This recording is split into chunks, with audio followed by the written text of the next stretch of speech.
Alors, merci, oui, bonjour. Je suis Laurent Davoust. Alors, pour ceux qui me connaissent pas, j'ai fait toute mon expérience en gestion des risques pour la finance de marché, donc à la fois l'asset management et la banque d'investissement. Donc, en asset management, j'ai travaillé en premier lieu chez EDF pour valoriser leur risque de marché sur leur portefeuille qu'on appelle les actifs dédiés. Donc, il y a un portefeuille de plusieurs milliards d'euros qui a pour objectif de financer le démantèlement des centrales nucléaires et le retraitement des déchets nucléaires dans plusieurs années. Donc, ils mettent de l'argent de côté euh, pour ces faits-là. Et ensuite, côté fintech, software chez Aptimum, donc Karim aujourd'hui sera un représentant. Aptimum qui fournit en fait une solution de risque de marché euh, pour un calcul rapide et efficace pour les asset managers et la gestion patrimoniale. Alors moi, ça, c'est ma casquette, on va dire, Mario. J'ai aussi ma casquette Luigi, qui est le développement informatique, puisque toutes mes expériences ont une grande composante développement informatique. Et sur ces thèmes-là, toutes mes expériences ont été animées par du Python, C Sharp ou VBA, qui est pour moi un outil très très important pour la finance aujourd'hui. Merci Laurent. Karim, merci de te joindre à nous aujourd'hui. Je te laisse te présenter en quelques mots avant qu'on rentre dans le vif du sujet. Alors, bonjour à tous. Karim Jacquelin, donc je suis consultant chez Aptimum. Aptimum est le distributeur d'un système de risque édité par FIS et ce système s'appelle APT. C'est un système qui est inspiré d'un théorème qui s'appelle Arbitrage Pricing Theory et qui s'appuie sur une approche multifactorielle statistique pour calculer le risque de portefeuille, toutes classes d'actifs confondues. Donc aujourd'hui, je vous présenterai dans la continuité de la présentation de Laurent comment la réduction de la dimension peut s'appliquer dans le domaine des risques et en particulier en quoi l'approche multifactorielle statistique est adaptée pour modéliser les risques avec cette notion de réduction de dimension. Merci beaucoup Karim. Alors, je voudrais remercier la CFA Society France de nous permettre d'organiser ce webinaire. Et puis, bien sûr, Laurent et Karim et leurs sociétés respectives, Fit Formation et Aptimum. Donc, ce webinaire s'inscrit dans une série de webinaires autour de la tech appliquée à la finance. Le premier niveau, si je puis dire, la semaine dernière, on était autour des bases et du Python notamment, qui est un des langages majoritairement utilisés dans notre industrie. Aujourd'hui, on va parler de données, de réduction de données et il y aura, je peux déjà vous annoncer, une troisième session autour de l'IA appliquée à l'investment management. Voilà, sans plus attendre, Laurent, je te laisse la parole pour une petite heure passée ensemble avec les membres de la CFA Society France. Merci beaucoup. Merci beaucoup. Alors, je viens de partager mon écran. J'espère que celui-ci est bien visible. Alors, ce qu'on va parler aujourd'hui, c'est de la réduction de dimension. Et c'est quelque chose qui est assez intéressant dans la partie intelligence artificielle et machine learning. Alors, souvent, on va se retrouver dans un cas où on va avoir un jeu de données. Alors, ce jeu de données, il y a deux cas possibles. Soit il est trop petit, donc ça signifie qu'on n'a pas beaucoup de données et on va rien pouvoir faire. Donc, ça va être compliqué, en fait, de faire de l'interprétation de données sur un très, très petit jeu de données. Mais en général, en finance, on va se retrouver avec beaucoup, beaucoup, beaucoup de données. Et dans ce cadre-là, en fait, beaucoup de données, ça se matérialisait avec beaucoup de colonnes et beaucoup de lignes, hein. On se souvient toujours des histoires où Excel ne suffit plus pour gérer ce genre de données. Et quand on a beaucoup de données, la problématique qu'on va avoir, c'est comment on décortique ces données pour arriver euh, à expliquer quelque chose. Donc, par exemple, si on prend les 40 actifs du CAC 40, si on prend des chroniques de prix, on a déjà 40 colonnes. Comment on peut voir facilement qu'un actif est proche d'un autre, qu'un actif se distingue d'un autre, et comment se comportent les actifs entre eux?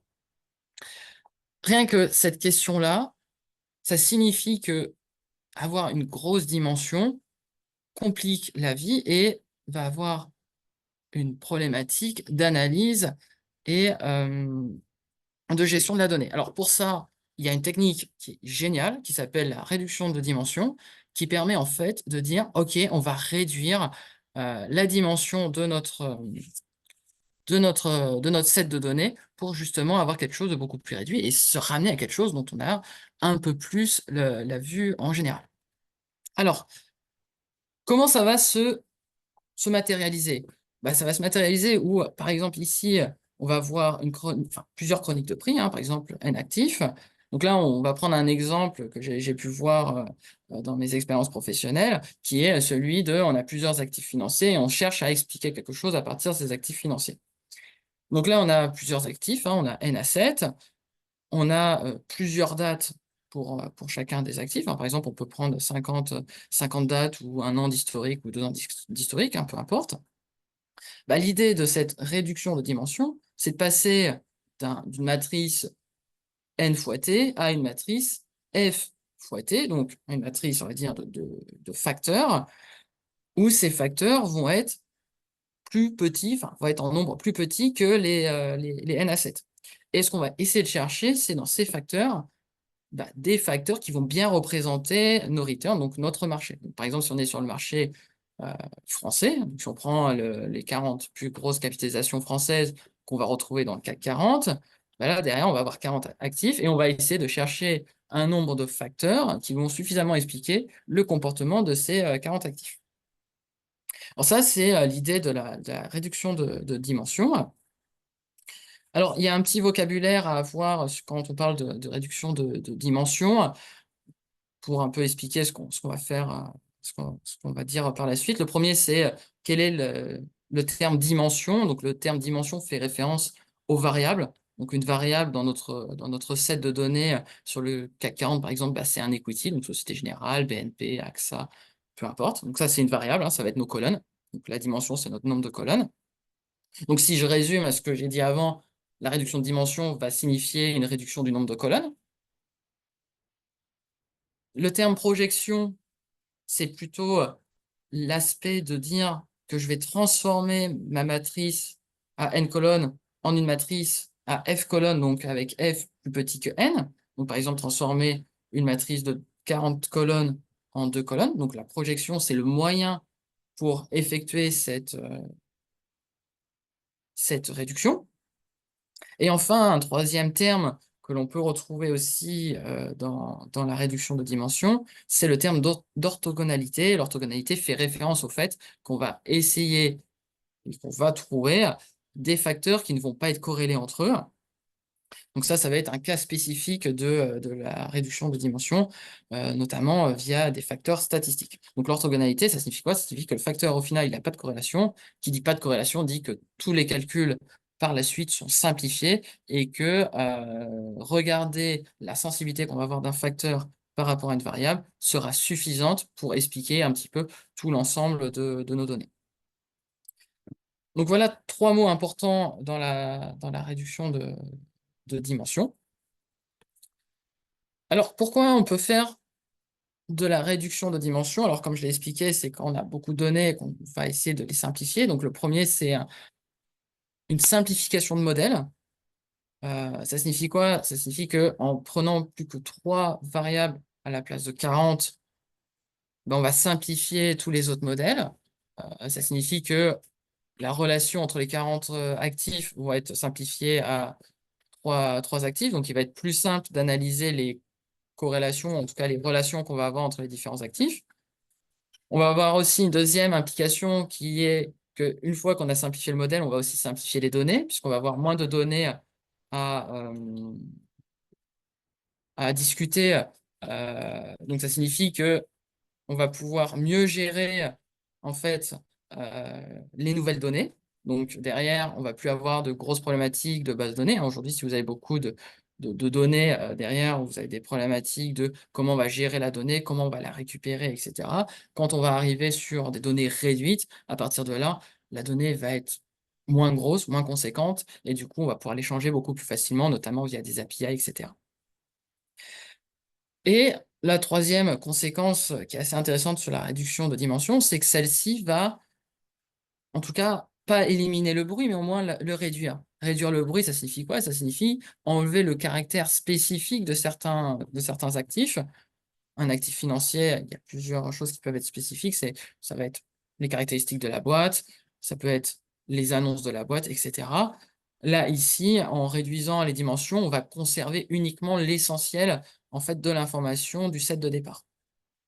Et ça, c'est quelque chose qui peut être assez sympathique si on veut faire du clustering après. C'est-à-dire que le clustering va vraiment porter uniquement sur les données essentielles qui sont liées au sous-jacent et non plus en fait, à toutes les données, y compris ce bruit.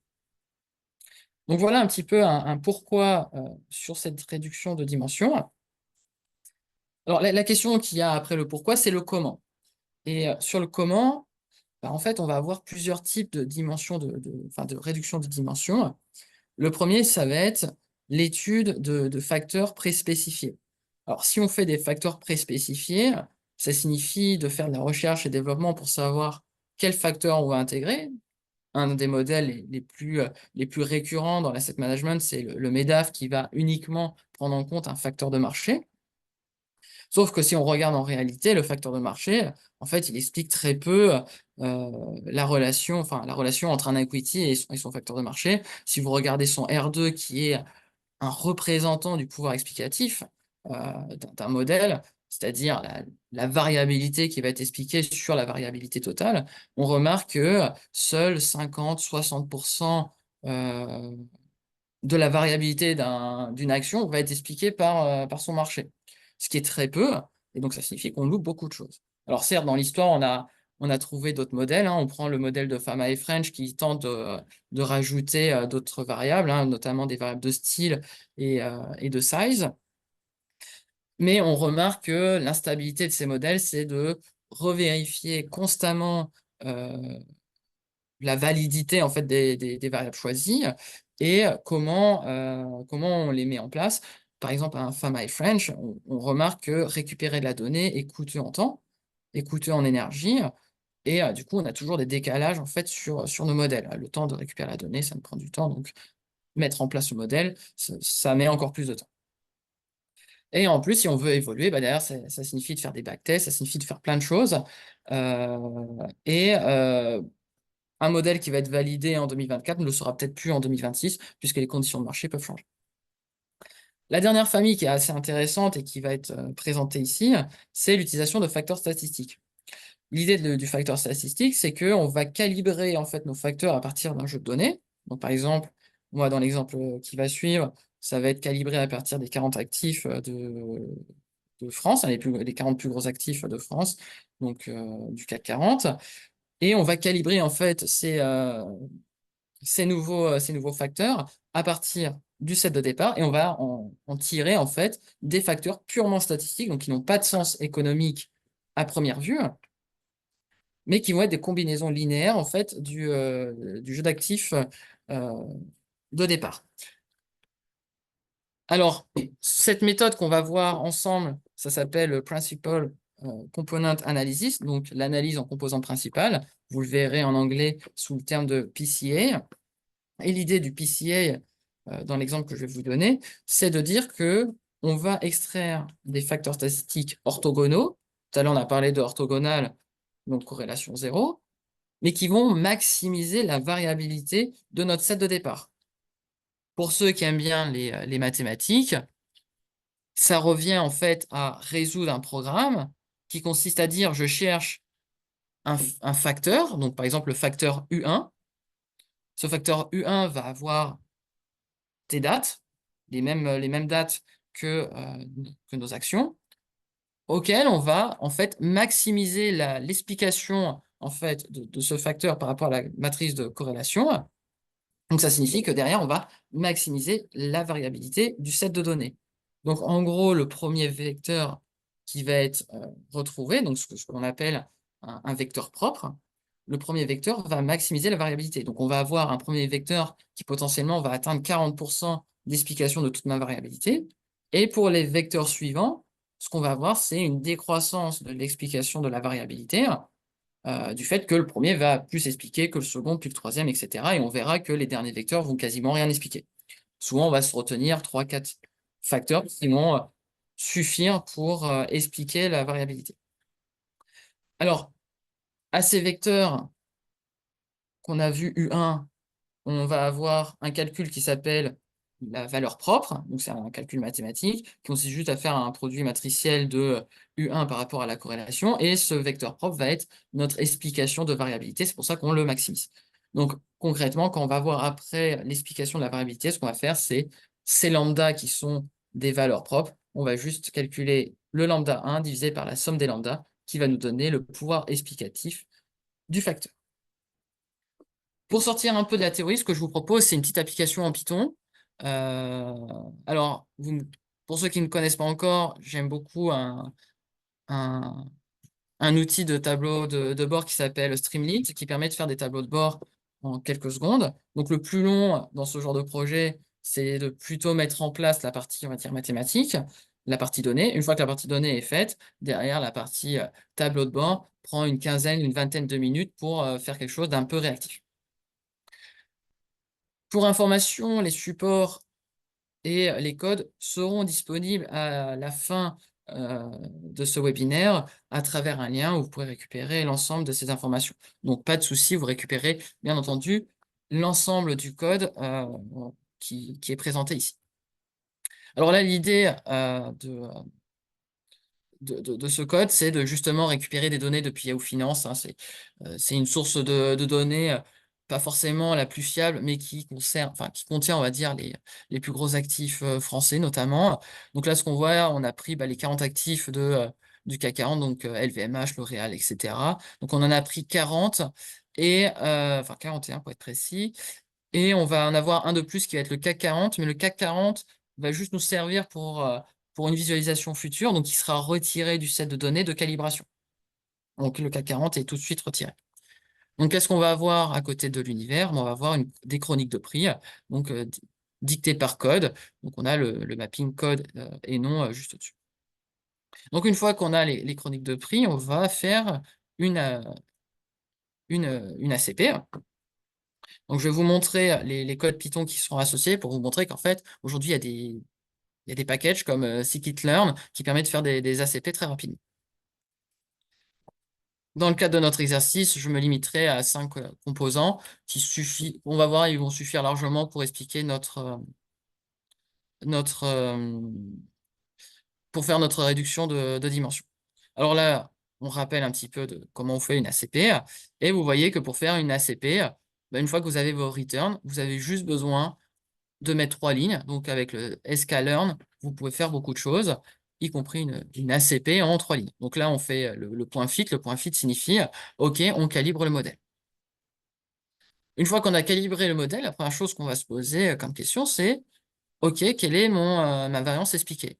Ce qu'on voit, c'est que mon premier facteur va expliquer 36% de la variance, ce qui est déjà pas mal. Le deuxième facteur va expliquer la différence entre 47 et 36. Donc, il va expliquer la différence entre les deux. Et ainsi de suite. Donc, ce qu'on voit, c'est que les facteurs, petit à petit, vont diminuer en fait en termes d'explication. Le premier explique beaucoup et le deuxième explique déjà 2 fois moins, etc., etc. Ce qu'on va pouvoir récupérer en premier lieu, c'est ce qu'on va appeler les components. Les components, c'est quoi? Ça va être les poids qui vont être associés à chaque facteur depuis le set initial. Par exemple, le premier facteur va être une combinaison linéaire des 40 actifs, par exemple 30% de LVMH, 20% de Société Générale, etc.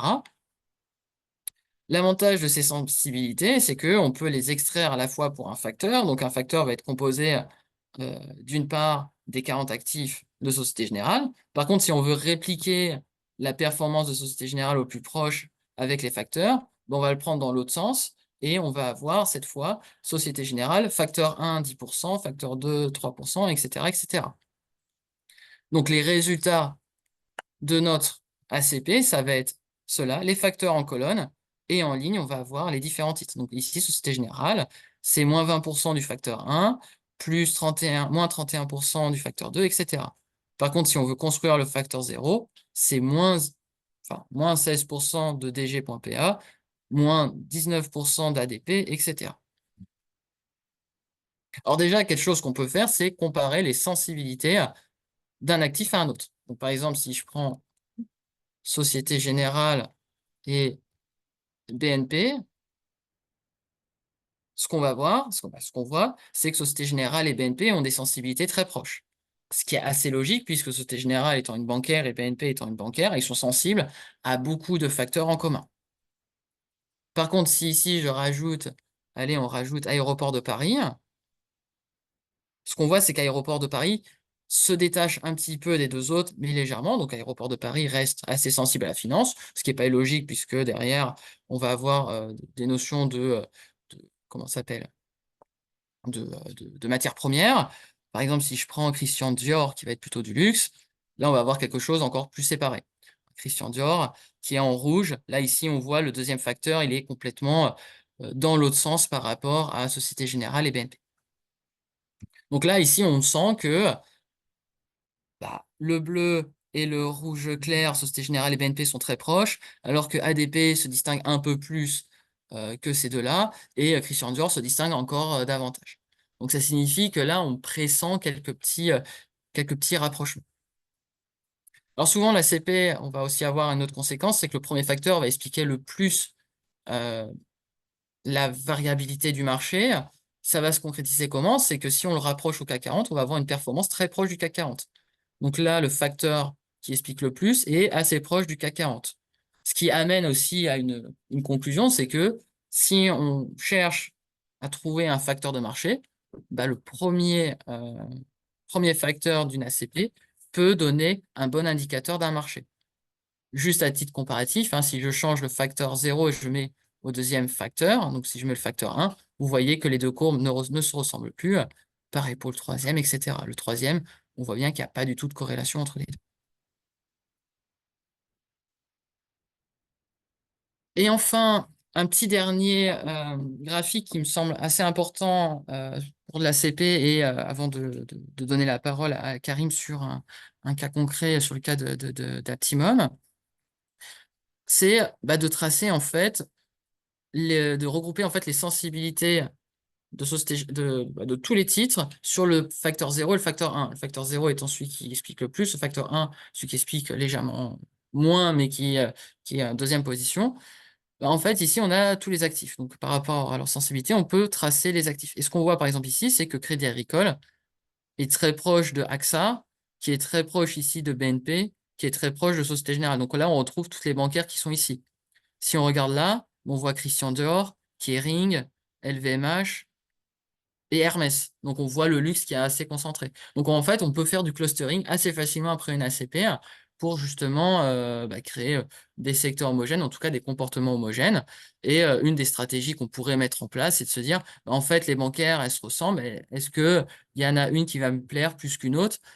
Si dans ce cluster, il y en a une qui m'intéresse, bah, je vais le prendre celle-là. Et derrière, je vais utiliser la diversification avec d'autres actifs qui seraient potentiellement beaucoup plus éloignés. Donc voilà pour l'ACP. J'espère que ça a été assez clair.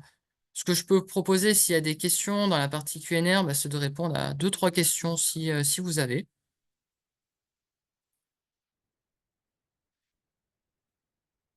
Euh, Est-ce que vous voyez des questions? J'en ai pas vu Laurent. Ok. Bah, du coup, s'il n'y a pas de questions, je propose de laisser la parole à Karim. Très bien. Merci Laurent. Merci. Karim, Karim, tu nous entends? Oui, très bien. Super. Alors, je vais partager mon écran et prendre la suite.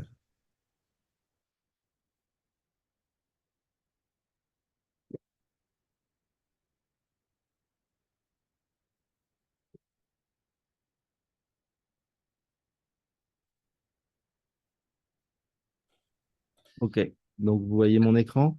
Ouais, peut-être ta caméra aussi. Alors, voilà.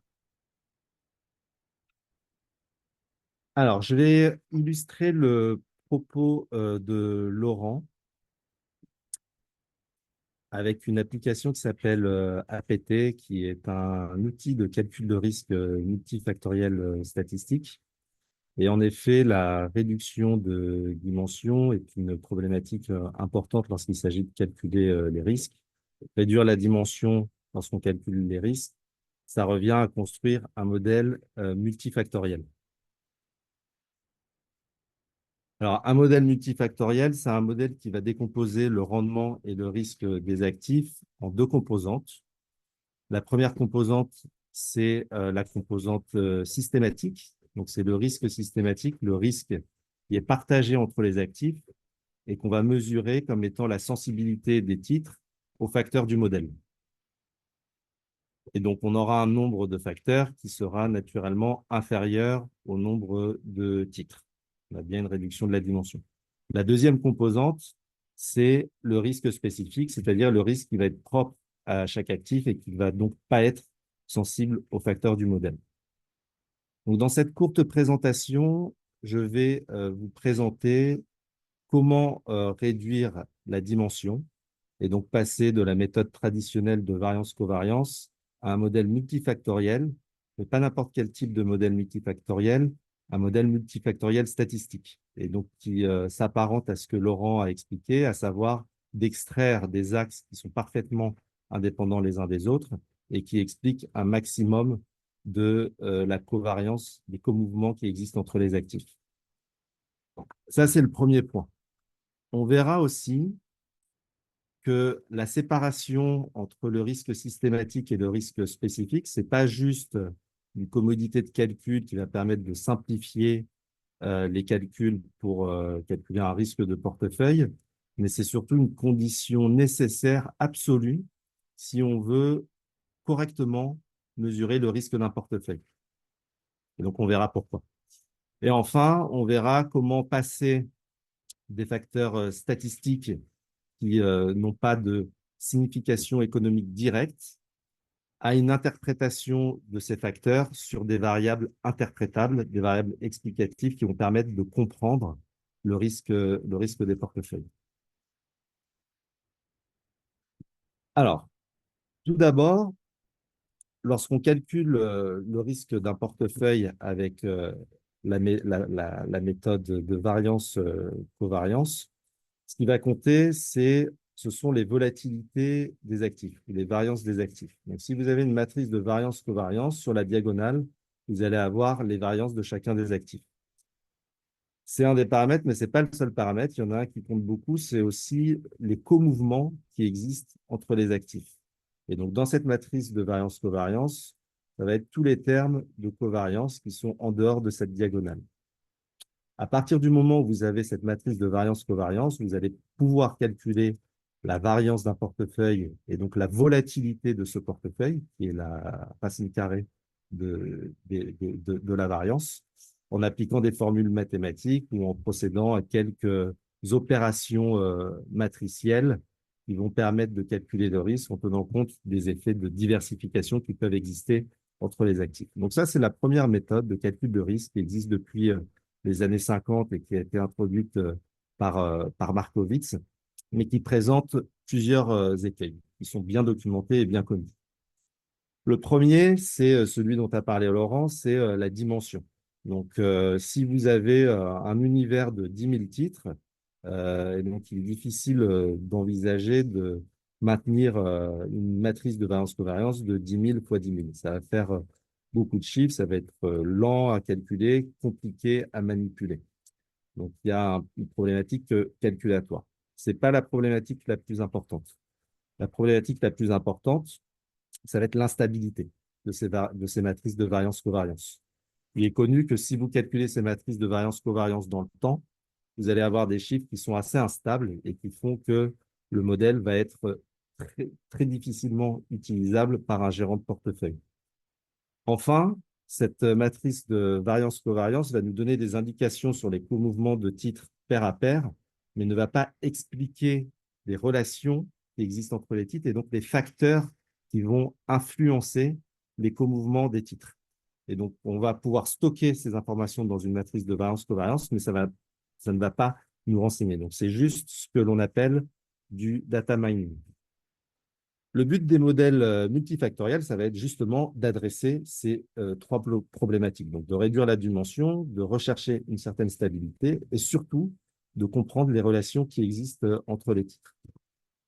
Et donc, l'idée, ça va être de décomposer le rendement de n'importe quel actif en deux composantes. Donc, une composante systématique, qui est le premier terme qu'on observe ici, la somme des bêta IJ RJ, et qui va être en fait la sensibilité de l'actif, les sensibilités de l'actif aux différents facteurs du modèle, qui sont représentés ici par le RJ. Cette première composante, c'est donc le risque systématique, c'est le risque qui va être partagé entre les actifs. Le résidu, c'est le risque spécifique, donc le risque qui n'est pas capturé par le modèle. Dans ces modèles multifactoriels, on va avoir principalement deux familles de modèles. La première famille, ce sont les modèles avec les facteurs très spécifiés. Donc, Laurent a parlé du MEDAF, a parlé du modèle de Tama French. Ces modèles-là appartiennent à la famille des modèles avec des facteurs très spécifiés. On va a priori figer les facteurs au départ en considérant que ce sont les facteurs explicatifs du marché et régresser chaque titre sur ces facteurs pour obtenir les sensibilités des titres aux facteurs et un résidu. Donc, on a bien une décomposition du systématique et du spécifique, mais le problème, c'est que les facteurs sont figés, que donc, si les marchés changent, les facteurs ne vont plus être pertinents. Et donc, on va avoir ce qu'on appelle une misspécification, c'est-à-dire que le résidu qui est censé être le risque spécifique des actifs va en fait être un risque systématique qui n'est pas capturé par le modèle. L'autre problème qu'on va observer, c'est que les facteurs très spécifiés ne sont en général pas parfaitement indépendants. Il va y avoir de la collinéarité, et donc ça va poser des problèmes de stabilité dans la régression. Et donc les résidus aussi, eux, ne sont pas indépendants. L'approche statistique consiste à ne pas préspécifier les facteurs, mais au contraire à partir des rendements des titres, de façon à remonter aux facteurs. Et donc je vais vous présenter de façon schématique l'approche qui est utilisée pour extraire les facteurs statistiques et qui se rapproche très fortement de ce que Laurent a expliqué. On a le même objectif, obtenir des axes indépendants qui vont expliquer l'intégralité de la variance. Donc, si je prends un petit schéma très simple, avec quelques séries de prix relatifs, on va observer des creux et des bosses, donc des variations entre ces différentes paires de rendements relatifs refractifs. Et ces variations, en fait, vont représenter la volatilité du marché. L'objectif, ça va être d'expliquer cette volatilité de marché avec des facteurs statistiques. L'idée, c'est que lorsqu'un facteur va opérer, c'est-à-dire que les acteurs de marché vont réagir à un facteur de marché donné, ils vont jouer ce facteur de différentes façons, en achetant un titre A et en vendant un titre B. Un autre va pouvoir acheter un autre titre C et vendre un autre titre D. Et donc, au final, on va observer une synchronisation dans les mouvements des prix relatifs. Donc, l'extraction des facteurs va consister à identifier ces phénomènes synchrones.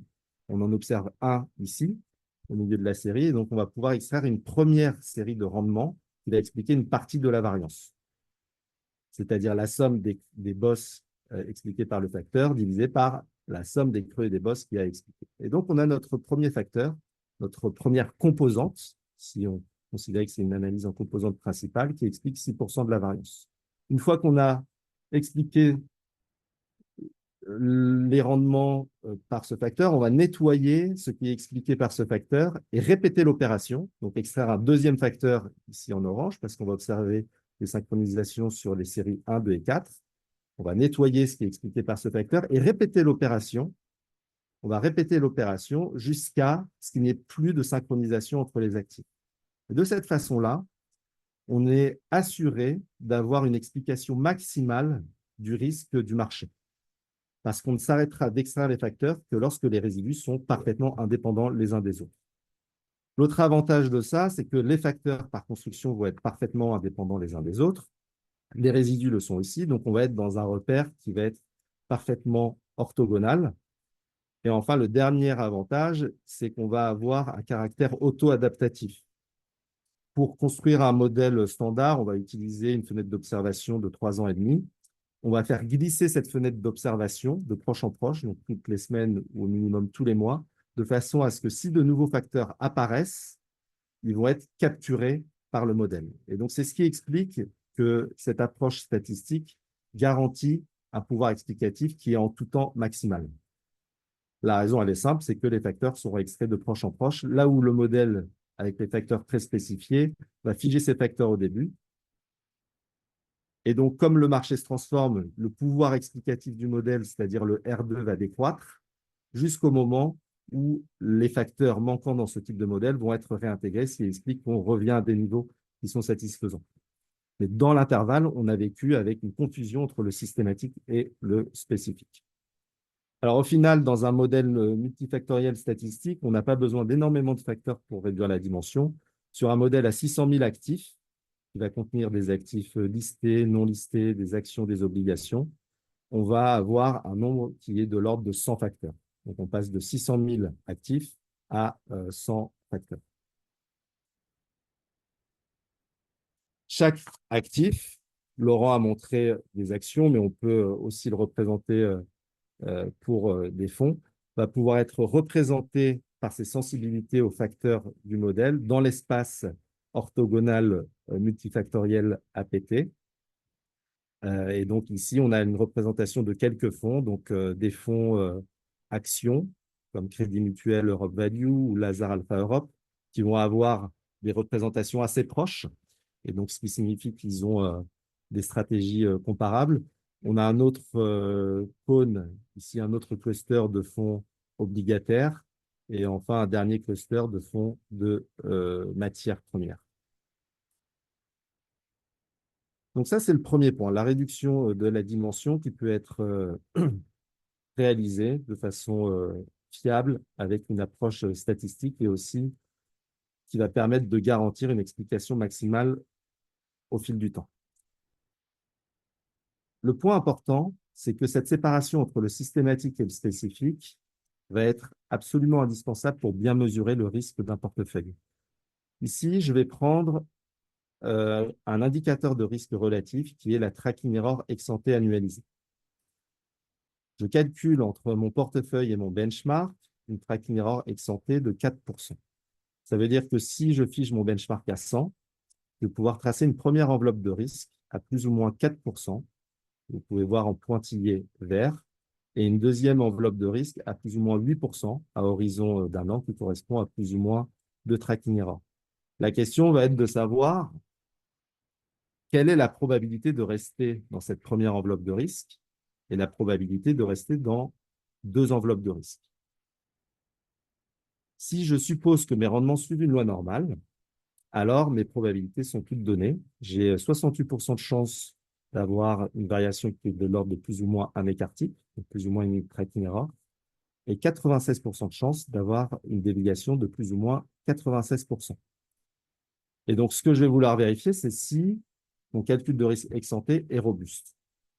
Alors, pour ça, on a considéré une période assez chahutée, qui est la période, l'année 2020, où on a construit deux portefeuilles. Un premier portefeuille avec beaucoup de risques spécifiques, benchmarké un indice représentatif des marchés européens, donc le FTSE Europe 300, et un deuxième portefeuille avec du risque systématique.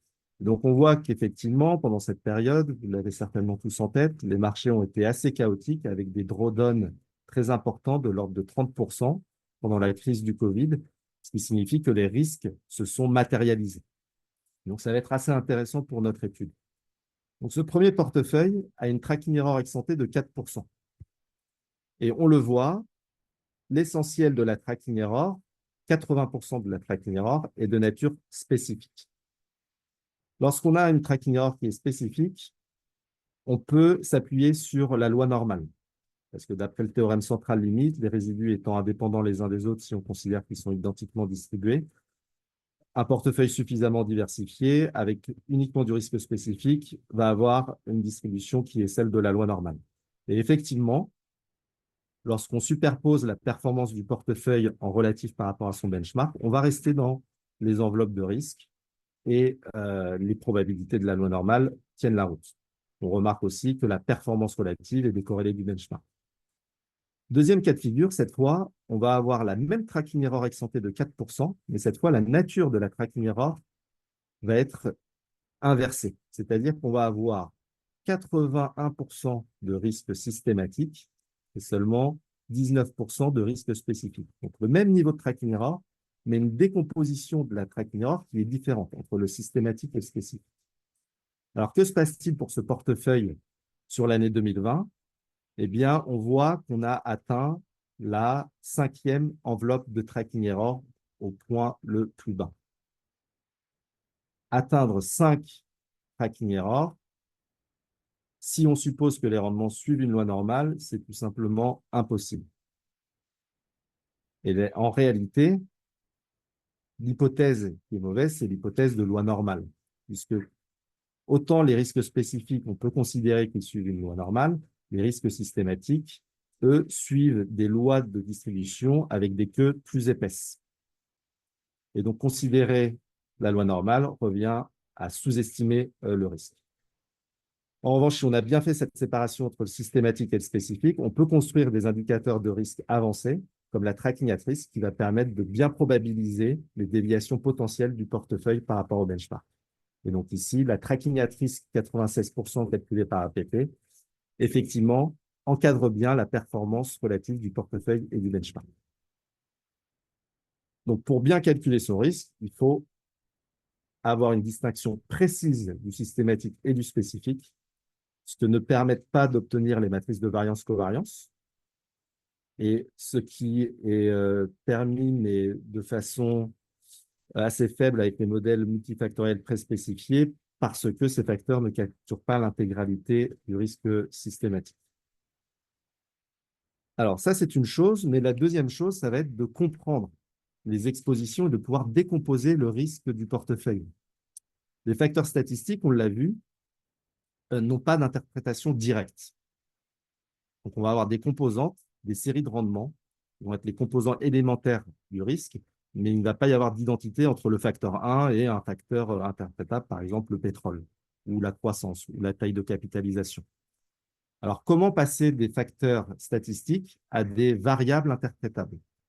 Alors, on prend quelques variables interprétables de style, de devise, de secteur, et ces variables, en fait, elles ont une série de rendements dans le marché qui les représente. Et donc, on va pouvoir les représenter dans l'espace multifactoriel statistique.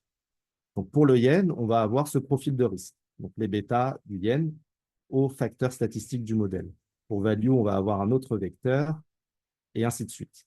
Et donc, à partir de là, dans l'espace orthonormé des facteurs statistiques, on va pouvoir représenter chacune de ces variables. On va pouvoir aussi représenter le portefeuille. Et à partir de là, on va pouvoir relier le portefeuille aux stratégies qui nous intéressent. Et donc, par exemple, si je veux connaître la sensibilité de mon portefeuille à croissance et value, je vais projeter le vecteur de mon portefeuille sur l'espace qui est engendré par croissance et value, c'est-à-dire un plan. Ça va me permettre de mesurer ma sensibilité à croissance et à value. Et donc, la combinaison des deux me donne mon vecteur rouge. Et ce qui va être intéressant, c'est que je vais aussi être capable de mesurer la composante systématique qui n'est pas expliquée par les variables que j'ai présélectionnées. Ce qui veut dire que j'ai du risque systématique auquel je suis exposé et que je n'ai pas capturé avec ces variables présélectionnées. Là où si j'avais un modèle préspécifié, ce risque systématique non expliqué retomberait dans le spécifique. Et donc, il serait confondu avec du spécifique, alors que c'est en fait du systématique non expliqué. Et on a vu à quel point ça pouvait être dangereux dans la mesure de risque de confondre le systématique et le spécifique. Alors, pour illustrer, et je terminerai là-dessus, je vais vous donner juste quelques exemples. Donc, on va reprendre le fonds Lazare Alpha Europe et on va ici le projeter sur 3 jeux de variables. Donc, un jeu géographique. Et donc, en bleu, vous avez la sensibilité à EMU, en vert au UK. Donc, on voit que le fonds est quasiment intégralement expliqué par la région Europe. En termes sectoriels, on va avoir une forte explication qui va être produite par le secteur finance. Et en termes de style, le risque va être expliqué essentiellement par value. Cette analyse a été produite uniquement sur la base de la valeur liquidative du fonds, sans avoir la composition. Et donc, on voit qu'on arrive à obtenir des informations extrêmement précises en utilisant cette approche statistique avec une décomposition sur des variables explicatives. Vous allez pouvoir réaliser cet exercice sur l'intégralité des fonds et produire ce type d'analyse où vous allez pouvoir positionner les fonds dans un cadran. Donc ici, on a sur l'axe des X la taille des fonds. Donc plus le fonds est sur la gauche, plus il est small cap, plus il est sur la droite, plus il est large cap. Et sur l'axe des Y, le style en termes de value et de croissance. Et donc cette approche statistique va vous permettre de scanner l'intégralité de vos fonds et de connaître leur exposition réelle aux facteurs de risque du marché sans s'appuyer sur les déclarations du gérant. Donc, ce n'est pas une approche déclarative, c'est-à-dire que si le gérant déclare qu'il est value, mais que ça ne se vérifie pas dans son comportement, c'est-à-dire par l'analyse statistique des prix, ça ne se verra pas dans le modèle. Et donc là, on a réellement un modèle comportemental qui va s'appuyer sur les sensibilités des fonds aux différents facteurs. Dernière application, on va cette fois considérer un hedge fund. Et donc là, ça va être d'autant plus intéressant parce que sur ces fonds, on n'a pas nécessairement la composition à jour, il y a une certaine opacité. Donc là, j'ai considéré le hedge fund Bridgewater Pure Alpha Fund 2, qui est géré par Ray Dalio, et donc c'est le plus gros hedge fund au monde. Et cette analyse a été faite sur la base des rendements mensuels observés du hedge fund. Et donc, ce qu'on peut observer, c'est que ce hedge fund a une volatilité annualisée de 15%. 11,7% a une volatilité systématique. Et donc, ça veut dire qu'on est capable de relier les rendements et les risques de ce hedge fund à d'autres variables observables.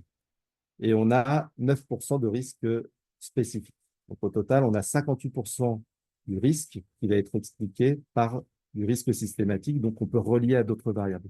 Et ce qui va être intéressant, ça va être justement d'identifier ces variables. Et donc, ce qui va être très intéressant, c'est qu'on va observer, par exemple, une position short au yen et à l'indice Nikkei 225, qui va expliquer une grosse partie du risque de ce hedge fund.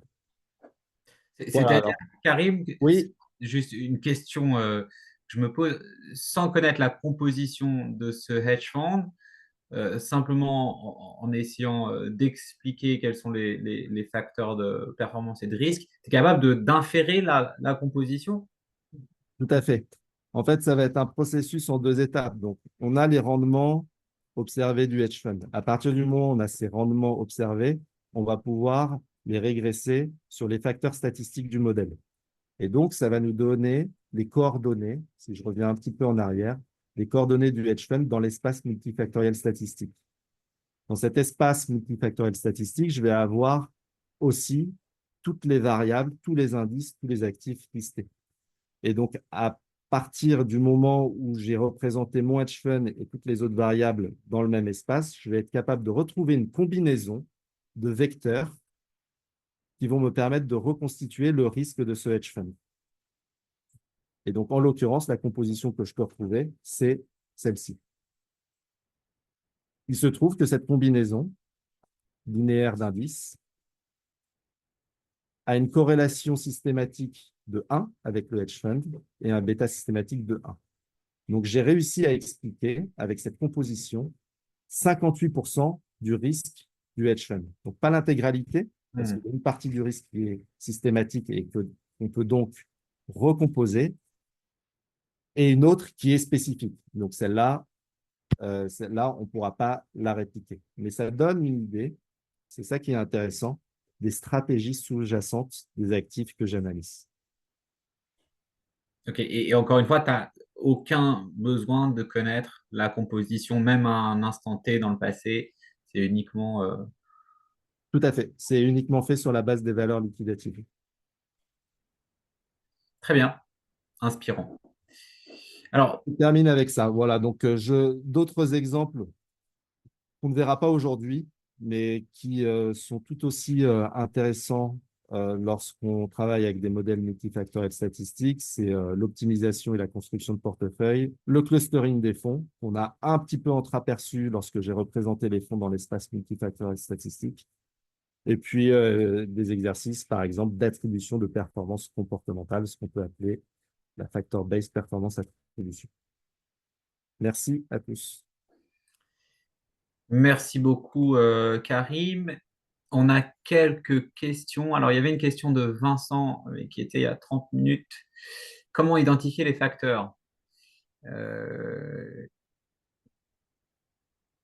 Alors, pour identifier les facteurs, donc, comme on l'a dit, il y a plusieurs façons d'identifier un facteur. Le premier, soit on fait appel à du pré-spécifié. Donc là, ça signifie que dans le cas de pré-spécifié, c'est plutôt de relations économiques, hein, des facteurs qu'on va pressentir. Et dans ce cas-là, quand on va faire une régression, vous m'entendez? Là, c'est mieux? c'est mieux, ouais. Ok. Alors, je vais refaire. Alors, sur les facteurs préspécifiés, alors la première série de comment on peut définir un facteur, c'est la série des préspécifiés. Ça signifie quoi? Ça signifie de trouver des variables qui vont expliquer économiquement le comportement de notre set de données. Alors, c'est un travail fastidieux de recherche et développement, etc. Et on peut ne jamais aboutir à une vraie réponse avec les modèles préspécifiés, ou tout simplement trouver des modèles qu'on pense être euh, plutôt très bons et qui, au fur et à mesure dans le temps, vont diminuer en fait en termes de pouvoir explicatif. Et dans ce cadre-là, ça peut être assez dangereux. L'alternative proposée par des facteurs statistiques, hein, comme la méthode proposée au début avec l'ACP, bah, c'est en fait de justement bah, utiliser un solver, un optimiseur, pour justement déterminer des facteurs statistiques qui vont être des combinaisons linéaires de notre set de départ. C'est-à-dire qu'on va faire des facteurs réduits, et ces facteurs réduits vont être juste des nombres. Ça va être un vecteur de nombre. Ce vecteur de nombre, bah, si on le regarde à première vue, il n'a peut-être pas forcément un sens. Par contre, quand on commence à l'étudier, comme tout à l'heure, je l'ai montré, le premier facteur représente très fortement un facteur de marché puisqu'il est proche du CAC 40. On peut trouver des idées. Alors, une des ACP qui est assez marrante à faire, c'est sur des courbes de taux. Donc, les courbes de taux, vous avez vos différentes maturités, plusieurs, plusieurs dates d'historique, hein.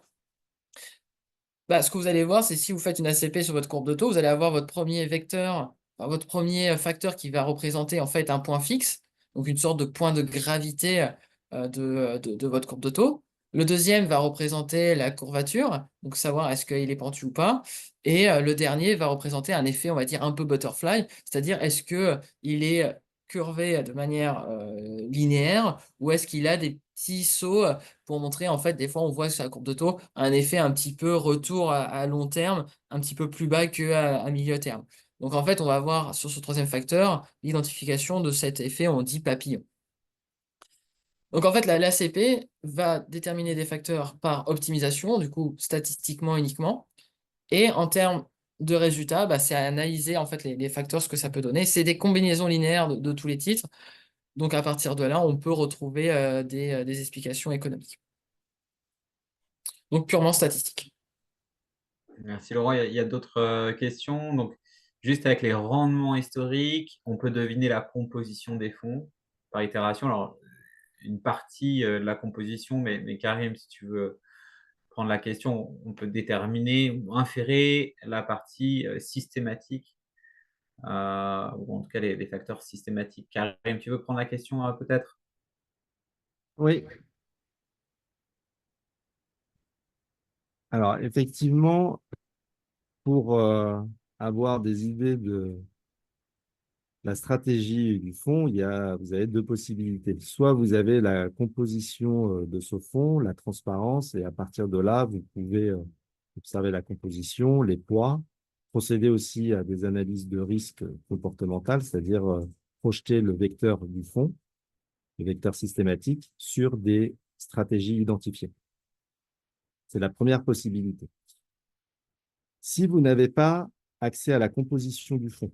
Si c'est plus pratique aussi, parce que lorsque vous gérez un fonds de fonds, vous n'avez pas forcément systématiquement toutes les compositions qui sont à jour, qui sont au même moment, qui sont à la date de calcul. Il est possible, avec les approches statistiques, de déterminer de façon très précise les stratégies sous-jacentes du fonds. Alors, il y a quand même une condition, c'est que la stratégie doit être assez stable dans le temps.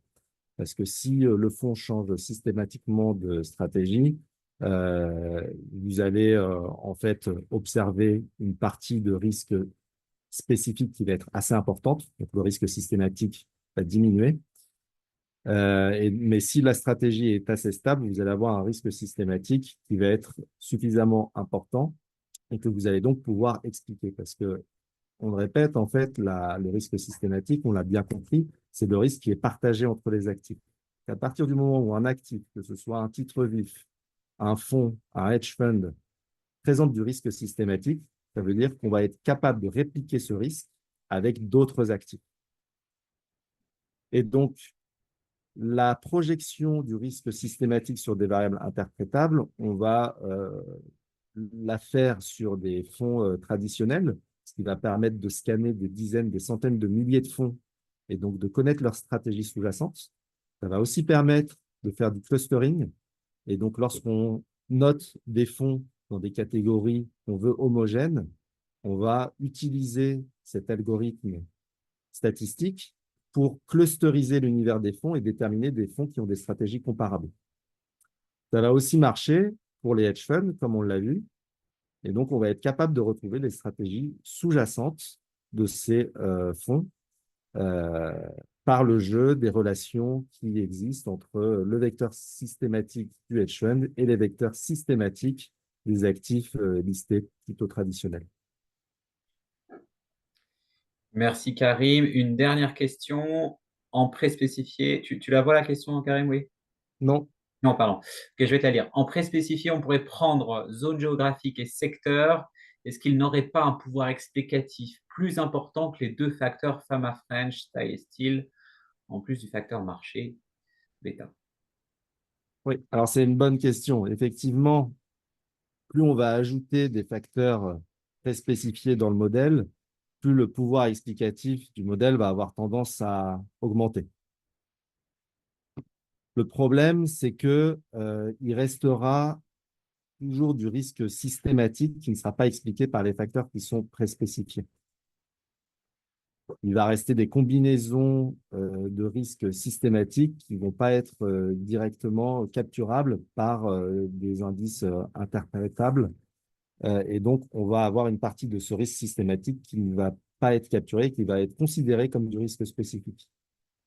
L'autre problème de la préspécification, c'est la collinéarité qui peut exister entre les variables. Donc, lorsqu'on construit un modèle préspécifié, on va essayer de faire en sorte que ces facteurs soient les plus indépendants possibles.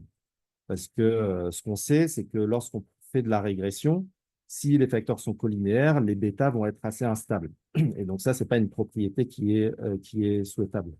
Mais la collinéarité entre les facteurs préspécifiés, elle est inévitable parce que dans le monde réel, c'est difficile d'avoir des variables économiques qui sont toutes parfaitement indépendantes les unes des autres. Et le troisième problème, c'est que toute cette partie de calibration, de déterminer les facteurs préspécifiés qui sont les plus pertinents à un instant T, eh bien, en fait, on va observer une baisse du pouvoir explicatif au fur et à mesure que les marchés se transforment. Parce que si de nouveaux acteurs de marché utilisent d'autres facteurs pour échanger les titres les uns par rapport aux autres, bah, ce sont ces nouveaux facteurs qui vont structurer le marché.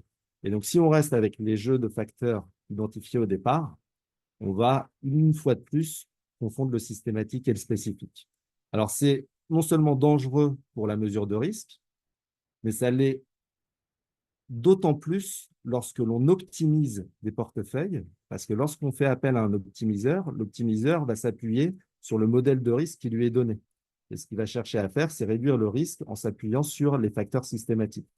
Et ce qui est considéré comme du spécifique va être considéré par l'optimiseur comme diversifiable, comme indépendant. Et donc, au final, on peut construire, lorsqu'on optimise un portefeuille avec un mauvais modèle de risque, des portefeuilles qui vont maximiser en fait le risque spécifique le pseudo-risque spécifique qui est en fait un risque systématique non capturé par le modèle. Donc, le pire risque, parce que c'est du risque systématique et en plus, il n'a pas été identifié. Merci Karim pour cette réponse très complète. On est pile à l'heure. Je vous propose de clôturer ce webinaire. J'aimerais encore remercier la CFA Society France, Karim et Laurent et leurs sociétés respectives, Fit Formation et Aptimum, pour ce deuxième webinaire autour de la tech appliquée à la finance. Merci, bonne journée à tous et à très vite. Merci beaucoup. Merci à tous. Au revoir.